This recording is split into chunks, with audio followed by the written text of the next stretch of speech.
Les damos la bienvenida una vez más a nuestros estudios. La verdad que un placer que nos estén acompañando. Ustedes viviendo en la Facultad de Humanas de la Universidad Nacional de Río Cuarto, un momento muy particular, muy especial, con la ratificación de la continuidad de la gestión.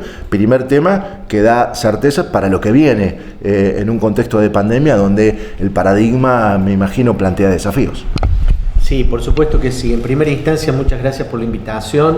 Es un placer para Cristian, para mí, poder estar aquí compartiendo con ustedes un poco la realidad de nuestra facultad, de nuestra universidad. Un proceso electoral que la verdad que transitó un camino muy difícil, ¿no? Porque en el Consejo Superior tuvimos que examinar, analizar y finalmente concluir en otras oportunidades que había que suspender el proceso merced a las características del contexto sanitario de la ciudad. Se pudo complementar finalmente en esta oportunidad con un altísimo nivel de participación y de compromiso de la gente, a nivel universidad toda, en lo particular, en lo relativo a la facultad, la verdad que un compromiso y una participación muy marcada, muy interesante, muy importante y por supuesto absolutamente satisfechos, contentos y muy esperanzados por este apoyo que nos ha brindado la comunidad de la Facultad de Ciencias Humanas en este contexto. Cristian, acompañándote y ahora en este caso ya como un compañero de fórmula en un contexto como el que estábamos analizando. ¿Qué representa para vos este nuevo desafío? Bueno, primero también muchas gracias, buen día a vos, Gustavo, y a toda tu audiencia. Y muy feliz, la verdad que muy feliz de acompañar a Fabio en este desafío también que significa la conducción de la Facultad de Ciencias Humanas. Yo efectivamente estuve este tiempo como secretario técnico, acompañando y trabajando allí desde la gestión, y ahora en un rol distinto, diferente, que es justamente el de la conducción de la facultad junto a Fabio. Y también, la verdad que celebrando todo este proceso que se vivió, muchísima participación de gente en algunos claustros, casi tanta como se había tenido en época de presencialidad. Lo que ha trabajado en este sentido la Junta Electoral de la universidad para que el proceso se diera de manera ordenada, controlada, segura, ha sido también muy importante y creo que también es algo que debemos reconocer a la gente de la Junta cómo ha trabajado para que la gente pudiera ir, votar, hacerlo con alegría como se hizo y de manera segura.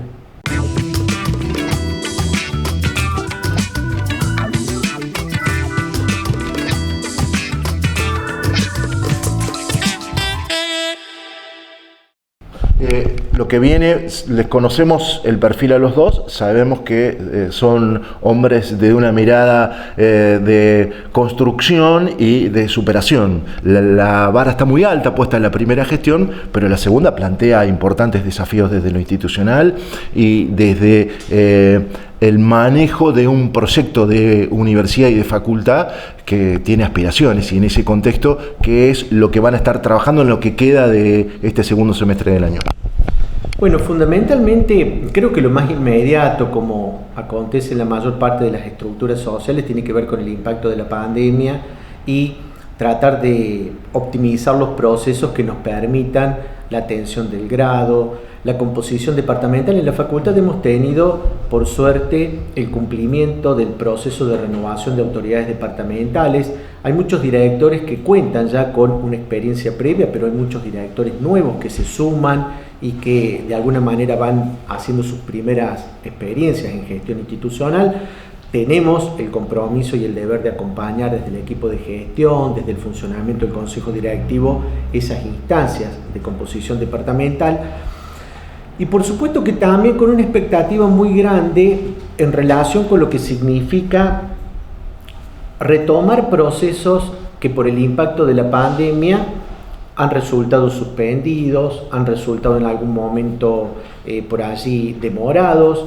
Tenemos grandes discusiones a nivel institucional, todo. Ahora, felizmente, las 5 facultades han renovado la conducción, la composición de sus órganos de gobierno. Seguramente volveremos sobre procesos como la evaluación institucional, el debate sobre la estructuración universitaria, que son procesos, la verdad, que muy interesantes a la luz de también lo que es simbólico y significativo para nuestra institución, que es su cumpleaños número 50, ¿verdad? Donde estamos precisamente en este momento en un espacio de conmemoración de ese aniversario, pero también con la necesidad de revisar cómo está la universidad hoy y fundamentalmente cómo se va a plantear hacia adelante. La situación de lo económico, lo financiero, es lo que sin lugar a dudas es un desafío. Ustedes son la facultad que tiene mayor número de alumnos, mayor cantidad de docentes y no docentes. Sin embargo, en ese contexto hay toda una estructura que plantea, me imagino, la posibilidad de la necesidad de que esto vaya modificando realidades. Un debate profundo para la universidad. Mientras tanto, ustedes articulan los proyectos necesarios para conseguir los financiamientos que les permitan seguir en ese rumbo de crecimiento como facultad. Sí, por supuesto que sí. Y la verdad que en esto, bueno, tanto Cristian como yo tenemos un pensamiento compartido que tiene que ver con la gestión de los proyectos. Gestión que no solo se debe practicar de cara a lo que significa la administración de la universidad toda, es decir, el rectorado, la eventual conducción desde el área central, sino también proyectos por transitar hacia las estructuras que efectivamente pueden significar una posibilidad de financiamiento. Hemos tenido experiencias con el programa de calidad educativa de la Secretaría de Políticas Universitarias, hemos tenido proyectos con otras estructuras de la SPU. El programa de internacionalización en su momento fue una estructura que permitió diversas convocatorias, hace ya un tiempo que no. Tenemos también convocatorias regulares de organismos de ciencia y tecnología. Creo que el desafío más grande hoy es encontrar las posibilidades para que la gestión de esos proyectos pueda ser una realidad, atendiendo también lo cotidiano en la naturaleza de la facultad. Yo siempre digo que la gestión departamental en nuestra facultad es un tránsito que hay que reconocer y destacar, porque la gestión se vuelve cada vez más compleja y en ese sentido es más lo que se demanda.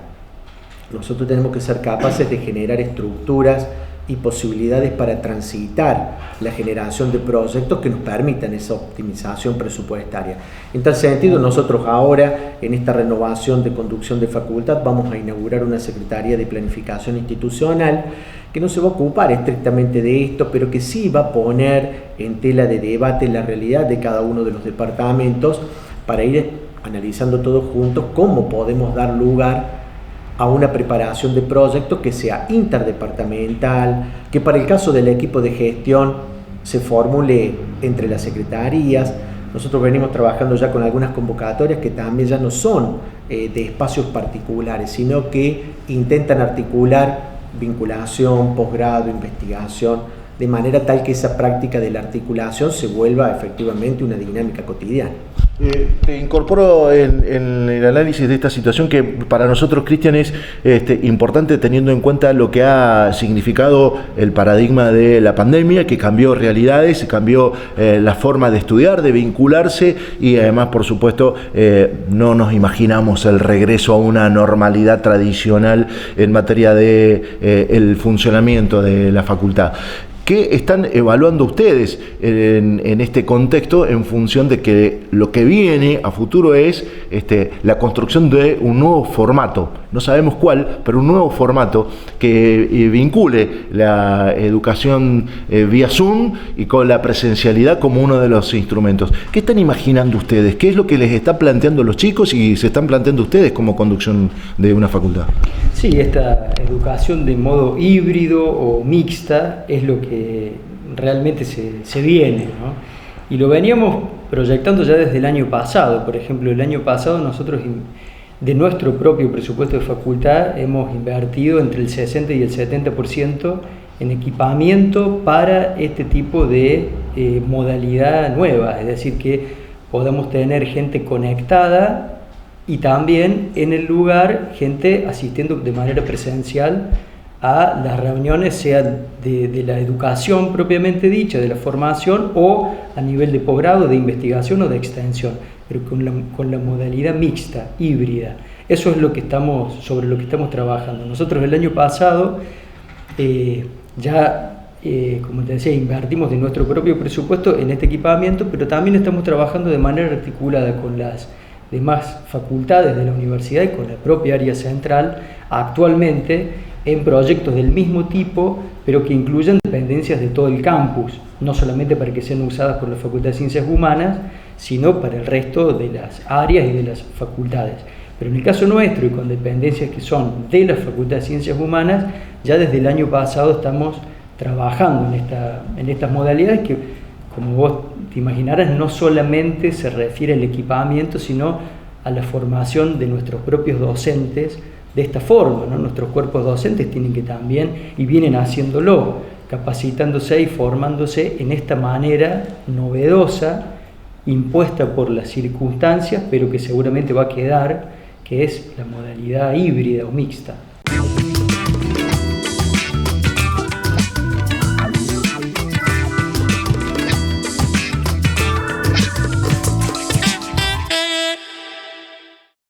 Fabio, esto plantea sin lugar a dudas que ustedes tienen que hacer un curso acelerado de incorporación de nuevos conceptos, pero además, por otro lado, tienen la responsabilidad de conducir todo un proceso de una gestión que tiene normativas, necesita de que se apliquen de una manera específica, y en ese contexto además no dejen de hacer gestiones, no dejen de imaginar la construcción de una facultad que esté a la altura de lo que nos tiene acostumbrado la Facultad de Humanas de la Universidad Nacional de Río Cuarto. Sí, yo creo que ahí hay una cuestión que es crucial y es muy importante. Nuestra institución, como prácticamente todas las instituciones, se ha gestado en la presencialidad. Y no tenía la previsión acerca de lo que podía significar verse privada de ese contexto de un día para el otro. Y lo digo fundamentalmente por algo que he compartido en algún conversatorio, en alguna oportunidad del año pasado, cuando nos vemos privados de esas condiciones que son tan cotidianas, nos paramos en muchas oportunidades en el extremo de lo que se puede denominar el extremo de nuestros derechos, ¿no? Y la verdad que es una dificultad. A nosotros nos ha tocado, como facultad, tener que equilibrar los planteos del claustro docente, de los estudiantes, de los no docentes. Cristian hacía referencia recién a la complejidad de ese escenario. Creo que en ese sentido la gestión ha sido absolutamente interpelada, pero yo personalmente pienso que la gestión ya cambió. La gestión y las características de lo que significa trabajar en gestión ha cambiado absolutamente. Uno de los puntos por tener especialmente en cuenta tiene que ver con la normativa, con todo el acondicionamiento normativo para permitir estos procesos. Yo voy a dar un ejemplo en la institución toda que creo que tal vez es común para las 5 facultades. El año pasado, cuando las 5 facultades, a través de sus decanos, planteábamos al Consejo Superior la necesidad y la urgencia de adaptar normativamente la dinámica de los concursos, porque, entiéndase, con impacto de pandemia o sin impacto de pandemia, las jubilaciones se venían sucediendo y la necesidad de los concursos era problemática compartida por las 5 facultades. Esa posibilidad de acompañar y acondicionar un mecanismo para poder sustanciar los concursos, también con el acompañamiento de la virtualidad, significó rápidamente que sobre el inicio de este año, desde la facultad, pudiésemos hacer nuestra propia reglamentación, pudiésemos generar nuestra propia reglamentación, y la verdad que venimos teniendo una recurrencia de concursos sin pausa que se ha condicionado precisamente merced a ese acondicionamiento normativo. Otro tanto con lo que tiene que ver con el funcionamiento de los órganos de gobierno. En su momento nosotros acondicionamos la normativa para el funcionamiento del consejo directivo, para los consejos departamentales, fuimos acompañando prórrogas, encontramos los caminos para renovar las conducciones departamentales, y la verdad que ese es un logro que yo quiero destacar del consejo directivo de la facultad. Si ustedes recuerdan, allí por 2017, cuando asumimos al poco tiempo, se dio la situación de la renovación de autoridades departamentales en la facultad con la vigencia de una resolución, la resolución 150, que acarreaba algunos problemas en cuanto al acondicionamiento normativo. En una sesión de consejo directivo que tuvo sucesivos cuartos intermedios, se reformuló esa normativa y se generó la resolución 080. fíjense, la verdad que fue un proceso absolutamente visionario, sin tener en cuenta ni remotamente lo que podía significar una pandemia. En aquella reformulación de normativa, en la 080, incluimos la posibilidad de que existiese proclamación automática si había propuestas únicas de los departamentos. Merced a la vigencia de esa nueva normativa, esta vez de una manera muy colaborativa con los departamentos, trabajamos para que cada uno de ellos acordara una propuesta que pudiese ser ratificada en función de esa norma. Así que la verdad que yo creo que la gestión ya ha cambiado, creo que va a ser fuertemente interpelada también por lo que tenga que venir hacia adelante, y creo que el común denominador, o en todo caso el norte por considerar, y en relación con la temática específica de la gestión, es la planificación institucional. Va a ser primordial hoy más que nunca.